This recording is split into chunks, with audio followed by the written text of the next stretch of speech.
Jitu Patwari FIR मामला। कांग्रेस अशोकनगर में करेगी बड़ा प्रदर्शन। एसपी कार्यालय का घेराव करेगी कांग्रेस की अशोकनगर एसपी को चेतावनी। यदि 7 जुलाई तक अशोकनगर एसपी एफआईआर वापस नहीं लेते हैं तो 8 जुलाई को सिर्फ जीतू पटवारी ही नहीं पूरे कांग्रेस अशोकनगर में पहुंचकर गिरफ्तारी देंगे। विधायक जयवर्धन सिंह का बयान। बड़े अफसोस की बात है कि जिस प्रदेश में खुद मुख्यमंत्री ही गृह मंत्री है, फिर भी प्रदेश की गृह विभाग इतना लाचार हो गया है। पीड़ितों की आवाज को दबाने का प्रयास किया जा रहा है। निजी कंपनियों में आखिर इसका क्या कारण है, जबकि लगातार माननीय मंत्री जी के द्वारा हमें ये दिखाया जाता है कि बीएसएनएल पुनः रिवाइवल पे है, लेकिन जिस बात का आपने उल्लेख किया है कि लगभग 80,000 पुलिसकर्मी अब अपना नंबर पोर्ट कर रहे हैं बीएसएनएल से कोई प्राइवेट कंपनी में, इस बात का स्पष्ट प्रमाण है कि कहीं ना कहीं भाजपा अंदरूनी रूप से प्राइवेट कंपनी को सपोर्ट कर रही है,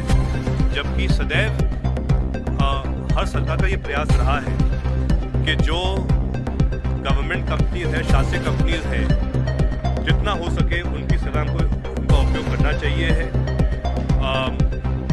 वैसे भी शायद बीएसएनएल वो पहली टेलीकॉम कंपनी थी जिसका कवरेज मध्य प्रदेश के हर गांव तक पहुंचा था, लेकिन आज धीरे धीरे भाजपा के मंत्रीगण के सहयोग से जो पहुंच बीएसएनएल की है वो कम की जा रही है।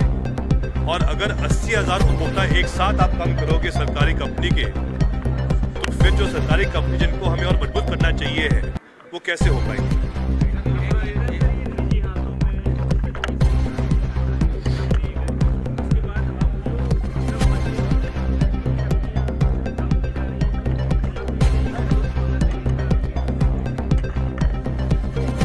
इसमें जो हमें जानकारी मिल रही है, बात सिर्फ बीएसएनएल की नहीं है। हम एलआईसी के बारे में बात करें, ओएनजीसी के बारे में बात करें, गेल एनएफएल के बारे में बात करें, एनटीपीसी के बारे में बात करें, तो ये सब ऐसी शासकीय कंपनियां हैं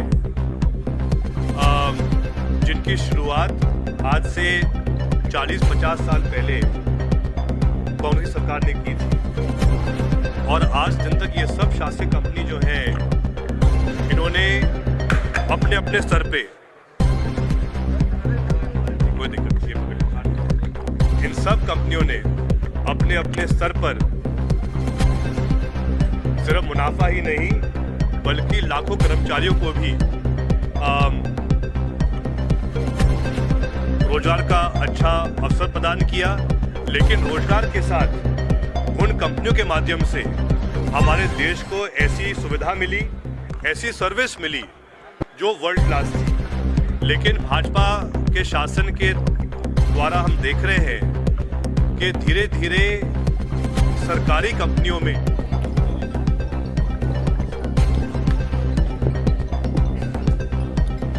अगर आप मध्य प्रदेश में किसी से भी बात करेंगे तो बीएसएनएल पहला टेलीकॉम प्रोवाइडर था जो मध्य प्रदेश के गांव-गांव पहुंचा था। और आज भी मैं मानता हूं कि पूरे देश भर में सबसे बड़ा नेटवर्क बीएसएनएल के पास है। और हम ये बात हर जगह कहते भी हैं गर्व के साथ, क्योंकि आखिर बीएसएनएल एक पीएसयू है।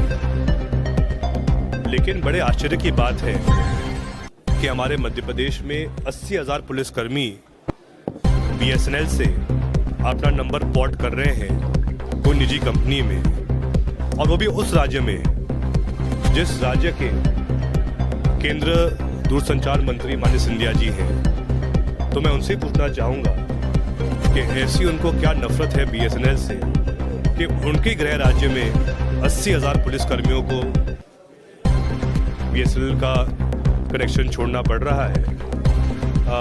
तो ज़रूर वो इसमें उत्तर दें, क्योंकि हर मंत्री का दायित्व होता है कि उनके विभाग के अंतर्गत जो भी शासकीय कंपनियां आ रही हैं उन कंपनियों को वो संरक्षण भी दें, उन कंपनियों को वो बढ़ावा भी दें, और उन कंपनियों में उपभोक्ताओं की संख्या बढ़े।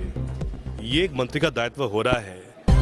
लेकिन जब वो खुद के ही राज्य में उल्टा काम करवा रहे हैं तो फिर हम ऐसे मंत्री से क्या उम्मीद करें।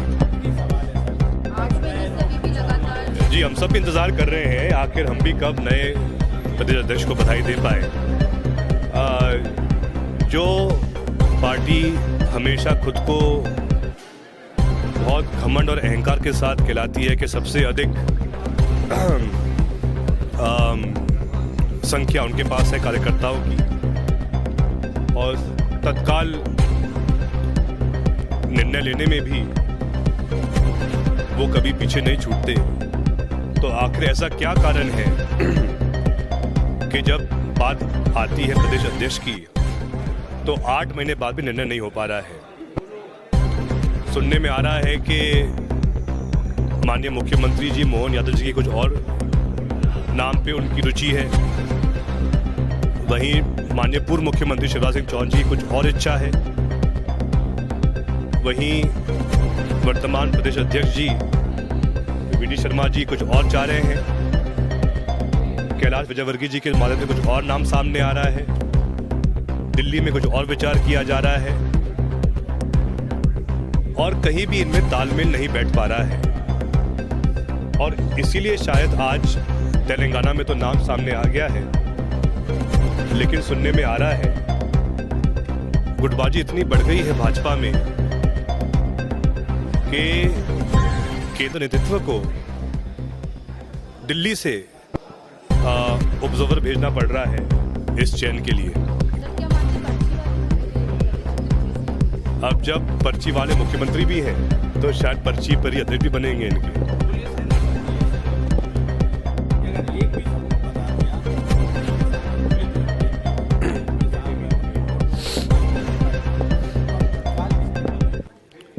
ये बहुत बड़ा षड्यंत्र है जो भाजपा रच रही है जीतू पटवारी जी के खिलाफ।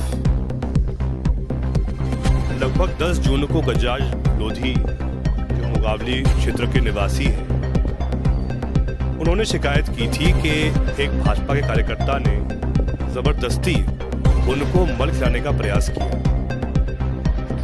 फिर लोधी समाज के द्वारा 11 और 18 जून को इस विषय को लेकर अशोकनगर में ज्ञापन भी दिया जाता है, लेकिन उसके बावजूद जो दोषी व्यक्ति है उस पर कार्रवाई नहीं की जाती है। फिर गजाज लोधी 25 तारीख को जीतू पटवारी जी से मिलता है, अपनी बात सामने रखता है, और जीतू पटवारी जी गजाज लोधी जी की बात को बुलंद करने के लिए एक वीडियो जारी करते हैं। और जब जीतू पटवारी जी की मुलाकात के बाद गजाज लोधी वापस अशोकनगर जाता है अपनी शिकायत दर्ज करने के लिए, तो उसको वही पुलिस के द्वारा फंसाया जाता है, धमकाया जाता है और एफिडेविट बनाकर दबाव डालकर जीतू पटवारी जी के खिलाफ उसमें बयान दर्ज करवाया जाता है, जो बिल्कुल झूठ है। कांग्रेस पार्टी ने तय किया है कि अगर 7 जुलाई तक एसपी अशोकनगर इस फर्जी और झूठी एफआईआर को वापस नहीं लेते हैं, तो 8 जुलाई को अकेले जीतू पटवारी जी ही नहीं बल्कि हजारों कांग्रेस कार्यकर्ता हम सब मिलके वहां गिरफ्तारी देंगे। जब तक गजाज लोधी जी को न्याय नहीं मिले हम सब उनके लिए खड़े रहेंगे और उनकी आवाज को बुलंद करेंगे।